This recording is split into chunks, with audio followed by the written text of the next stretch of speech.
So friends இப்போ நம்ம பார்க்க போகிறது அரேஞ்ச்மெண்ட் நம்பர் 2. ஸோ ஃப்ரெண்ட்ஸ் இந்த அரேஞ்ச்மெண்ட்டில் என்ன சொல்கிறாங்கன்னா மொத்தம் 12 பேர் இருக்காங்க. அந்த 12 பேருமே 2 பேரல் ரோஸில் உட்காந்துருக்காங்க. So row number 1, row number 2. Row number 1ல் யார் உட்காந்துருக்காங்கன்னு பார்த்தீங்கன்னா PQRSTVன்னு சொல்லிட்டாங்க. அதே மாதிரி ரோ நம்பர் 2லையும் சொல்லிட்டாங்க ஏலேருந்து F வரைக்கும். ஸோ ரோ நம்பர் 2ல் உட்காந்துருக்கவங்க நார்த்தை பார்த்து உட்காந்துருக்காங்க. அதே மாதிரி ரோ நம்பர் 1ல் இருக்கிறவங்களாம் சதர்ன் சைட் பார்த்து உட்காந்துருக்காங்க. சரிங்களா?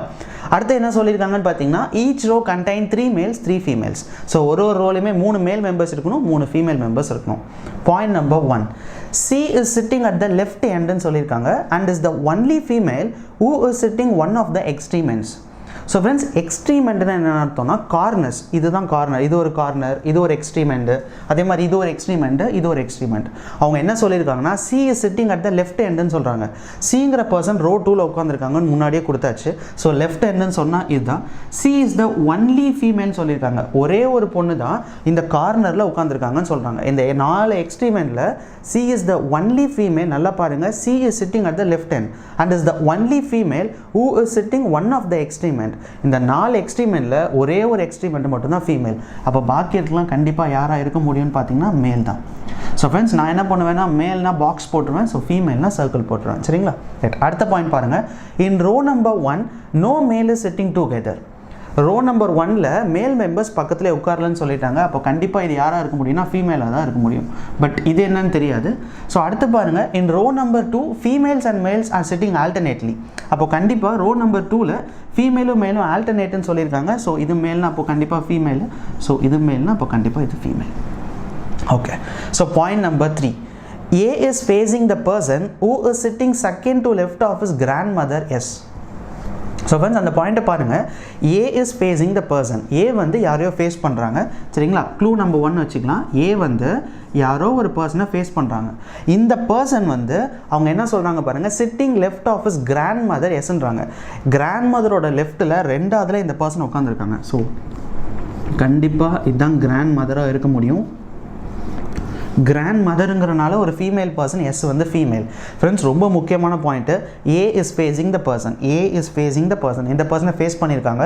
Who is sitting, இந்த பர்சன் வந்து எங்கே உட்காந்துருக்காங்கன்னா கிராண்ட் மதரோட லெஃப்டில் 2வதுல உட்காந்துருக்காங்கன்னு சொல்லியிருக்காங்க. அடுத்து முக்கியமான பாயிண்ட் பாருங்கள், இஸ் கிராண்ட் மதர். இஸ்ன்னு என்ன அர்த்தம்? ஷி இதெல்லாம் ஒரு பொண்ணு.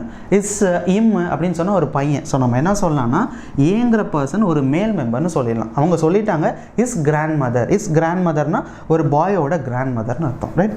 ஸோ பட் ஏ வந்து எந்த இடத்துல வேணால் உட்காரலாம். ஏ இங்கே கூட நீங்கள் போடலாம், ஏ இங்கே கூட போடலாம், அதே மாதிரி ஏ நீங்கள் இங்கே கூட போடலாம். நிறைய பாசிபிள் இருக்குது. ஓகே ஃப்ரெண்ட்ஸ், அடுத்த பாயிண்ட் பார்க்கலாம். அடுத்து என்ன சொல்கிறாங்கன்னு. So Q is married to Sங்கிறாங்க. So Q is married to Sன்னா ஆல்ரெடி S வந்து ஃபீமேலு, அப்போ Q கண்டிப்பாக மேலாக தான் இருக்க முடியும். போத் ஆர் சிட்டிங் டுகெதர் அப்படிங்கிறாங்க. 2 பேருமே பக்கத்து பக்கத்தில் உட்காந்துருக்கணும். சரிங்களா? சிட்டிங் டுகெதர், பட் எந்த இடத்துல உட்காந்துருக்காங்கன்னு தெரியாது. ஸோ பட் எஸ்ஸோட லெஃப்டில் 2வது பர்சன், இந்த இடத்துல எஸ் போடலாம், இது கூட க்யூவாக இருக்கலாம். பாசிபிள் நிறையா இருக்குது. ஓகே ஃப்ரெண்ட்ஸ், அடுத்த பாயிண்ட் என்ன சொல்கிறாங்க பாருங்கள். So B is father of ஏன்னு சொல்கிறாங்க. ஸோ ஏவோட ஃபாதர் வந்து B. ரைட். ஸோ இங்கே ஏ இருக்காங்க, ஒரு க்ளூ மாதிரி எடுத்துக்கலாம். ஸோ ஏவோட ஃபாதர் யாருன்னு பார்த்தீங்கன்னா பின்னு சொல்கிறாங்க. ஸோ B ஃபாதர் அப்படிங்கிறனால மேல் பர்சன். அடுத்து பார்த்தீங்கன்னா ஈயோட மதர் வந்து சின்னு சொல்லியிருக்காங்க. ஸோ ஈயோட மதர் வந்து சி. ரைட். ஆல்ரெடி சி எதுவுமே ஃபிக்ஸ் பண்ணல. ஏ வந்து மேல் பர்சன் தெரியும் இல்லையா, பாக்ஸ் போட்டுருங்க. ஸோ ஈயோட மதர் சி, ஏவோட மதர் வந்து பி. ஓகே ஃப்ரெண்ட்ஸ், அடுத்த point, E is facing one who is sitting immediate left of R. So friends E is facing the one. So E வந்து யாரையோ ஃபேஸ் பண்ணுறாங்க. சரிங்களா? இது வந்து க்ளூ நம்பர் 3 எடுத்துக்கலாம். E வந்து யாரோ ஒரு பர்சனை ஃபேஸ் பண்ணியிருக்காங்க.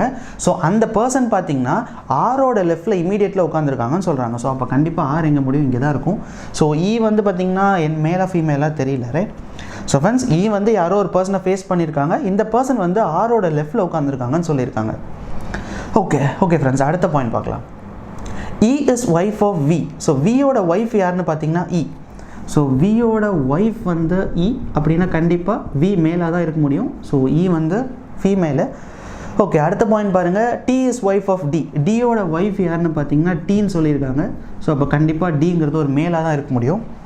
ஸோ ஓகே, அடுத்த பாயிண்ட் என்ன சொல்கிறாங்கன்னு பார்த்தீங்கன்னா D is sitting to the immediate left of his sister. So D வந்து எங்கே உட்காந்துருக்காங்கன்னா சிஸ்டரோட இமீடியட் லெஃப்ட் ஆஃப் சிஸ்டர்னு சொல்லியிருக்காங்க. ஸோ இ தான் சிஸ்டர்னு சொல்லிட்டாங்க. ஸோ ஈயோட லெஃப்டில் இமீடியட்லி டி உட்காந்துருக்கணும். ஸோ டிங்கிறது ஒரு மேல் பர்சன், ஈங்கிறது ஒரு ஃபீமேல் பர்சன், ரைட்? ஓகே, அடுத்த பாயிண்ட் பாருங்கள். So B is sitting opposite to A. So friends, B is sitting opposite to ஏங்கிறாங்க. அப்போ ஏக்கு ஆப்போசிட்டில் யார் உட்காந்துருக்காங்கன்னா பி உட்காந்துருக்காங்க. இது இப்போ கன்ஃபார்ம் பண்ணியாச்சு. அடுத்து பார்த்தீங்கன்னா R and F are daughters of D and E respectively. So ஆரோட டாட்டர் வந்து டி, அதே மாதிரி எஃபோட டாட்டர் வந்து இ. சரிங்களா? ஓகே, அடுத்த point. So R and F are daughters of D and E respectively. So friends, அவங்க என்ன சொல்கிறாங்கன்னா டியோட டாட்டர் யாருன்னு பார்த்தீங்கன்னா ஆர், அதே மாதிரி ஈயோட டாட்டர் யாருன்னு பார்த்தீங்கன்னா எஃப்னு சொல்கிறாங்க. ஸோ எஃப் வந்து ஈயோட டாட்டரு, டியோட டாட்டர் வந்து ஆர், ரைட்? ஸோ ஆர் வந்து என்னன்னு தெரிஞ்சிருச்சுன்னா ஒரு ஃபீமேல் பர்சன் தெரிஞ்சிருச்சு. ஓகே, ஸோ இ வந்து நம்மளுக்கு பார்த்திங்கன்னா ஃபீமேல்னு தெரிஞ்சிருச்சு. ஓகே, லாஸ்ட்டில் ஒரே ஒரு பாயிண்ட் தான் இருக்குன்னு நினைக்கிறேன். So B is brother in law of C. So friends, சியோட பிரதர் இன் லா யாருன்னு பார்த்தீங்கன்னா பின்னு சொல்லிட்டாங்க. பிரதர் இன் லானா ஒரு பையன் அர்த்தம். ஸோ பிங்கிறது ஒரு male person. And A is brother in law of D. So டியோட பிரதர் இன் லா வந்து ஏன்னு சொல்லியிருக்காங்க. ஸோ டியோட பிரதர் இன் லா வந்து ஏ. ஓகே ஓகே ஃப்ரெண்ட்ஸ், வேறு வழியே கிடையாது. நம்ம ஃபிக்ஸ் பண்ணால் மட்டும்தான் ஆன்சர் கிடைக்கும்னு நினைக்கிறேன். சரிங்களா? முதல் இந்த பெரிய க்ளூவை ஃபிக்ஸ் பண்ணிடலாம் அரேஞ்ச்மெண்ட்டில். இப்போது எஸ்ஸோட லெஃப்டில் ரெண்டாவதுல பி இருக்கணும், எஸ்ஸும் கியூவும் சேர்ந்து உட்காந்துருக்கணும். சரிங்களா? ரைட். இப்போது என்ன பண்ணலான்னு கேட்டிங்கன்னா, எஸ்ஸை இந்த இடத்துல நீங்கள் போட்டிங்கன்னா எஸ்ஸோட லெஃப்டில் ரெண்டாவதுல பி இந்த இடத்துல வர முடியாது. ஏன்னா பிங்கிறது ஒரு மேல் பர்சன். ஸோ அடுத்து பார்த்திங்கன்னா எஸ்ஸை நீங்கள் இங்கே ஃபிக்ஸ் பண்ணி பாருங்கள். எஸ்ஸை இங்கே ஃபிக்ஸ் பண்ணிங்கன்னா எஸ்ஸோட லெஃப்ட்டில் ரெண்டாவதுல கியூன்னு சொல்லியிருக்காங்க. எஸ்ஸோட லெஃப்ட்டில் ரெண்டாவதுல பி. ஸோ எஸ்ஸோட லெஃப்ட் இது, ரெண்டாவதுல பி நீங்கள் இங்கே தான் வைக்க முடியும். ஸோ பிக்கு ஆப்போசிட்டில் யார் உட்காந்துருக்காங்கன்னு பார்த்தீங்கன்னா ஏ உட்காந்துருக்காங்க. ஸோ அதே மாதிரி எஸ்ஸும் கியூவும் பக்கத்து பக்கத்து தான் உட்காரணுன்னா அப்போ கண்டிப்பாக இது யாராக இருக்க முடியும்னா கியூவாக தான் இருக்க முடியும். ஸோ அடுத்து பார்த்திங்கன்னா இவங்க போட்டாச்சு, ரைட்? ஸோ அடுத்து வந்து ஈயோட லெஃப்ட்டில் டின்னு சொல்லியிருந்தாங்க. அவங்க ரெண்டு பேருமே இமீடியட் நெய்பர்ஸ் தான். ஸோ ஈங்கிறது ஒரு ஃபீமேல் பர்சனு. அடுத்து பார்த்திங்கன்னா இங்கே என்ன சொல்லியிருக்காங்கன்னா ஆரோட லெஃப்ட்டில் யார் உட்காந்துருக்காங்களோ அவங்க ஈயை ஃபேஸ் பண்ணியிருக்காங்கன்னு சொல்கிறாங்க. ஸோ ஆருங்கிறது ஒரு ஃபீமேல் பர்சன். இப்போ நீங்கள் ஆர் இங்கே போட்டிங்கன்னா ஆரோட லெஃப்ட்டில் பி தான் உட்காந்துருக்காங்க, அவங்க ஈயை ஃபேஸ் பண்ணியிருக்கணும், கரெக்டாக? ஆனால் இங்கே யார் இருக்காங்கன்னா ஏ. அப்போ கண்டிப்பாக ஒரே ஒரு பாசிபிள் தான் நினைக்கிறேன். ஆரை நீங்கள் இங்கே தான் போட முடியும். ஸோ ஆரோட லெஃப்ட்டில் அவங்க ஃபேஸ் பண்ண பர்சன் இ. ஸோ ஆரோட லெஃப்ட்டில் இருக்கிறது கியூ. ஸோ கியூவை யார் ஃபேஸ் பண்ணியிருப்பாங்கன்னா இ தான் ஃபேஸ் பண்ணியிருப்பாங்க. ஸோ ஃப்ரெண்ட்ஸ், அடுத்து பார்த்தீங்கன்னா ஈயோட லெஃப்ட்டில் டின்னு சொல்லியிருந்தாங்க. அப்போ கண்டிப்பாக டி வந்து நீங்கள் இங்கே தான் போட முடியும். ஸோ ஃப்ரெண்ட்ஸ், ரிமைனிங் என்னென்ன லெட்டர் மேலே இருக்குதுன்னு பாருங்கள். பி, கியூ, ஆர், எஸ் போட்டாச்சு. இன்னும் டி போடலை.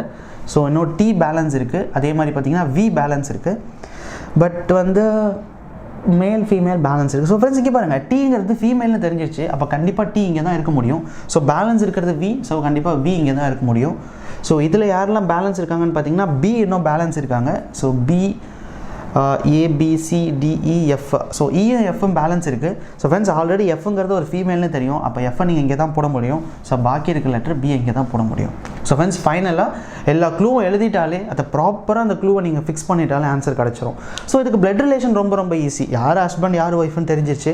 ஸோ அது ரிலேஷனை ஃபிக்ஸ் பண்ணிங்கன்னா பிளட் ரிலேஷன் கிடச்சிரும். ஸோ மோஸ்ட்டாக அரேஞ்ச்மெண்ட் தான் ரொம்ப ரொம்ப முக்கியம்.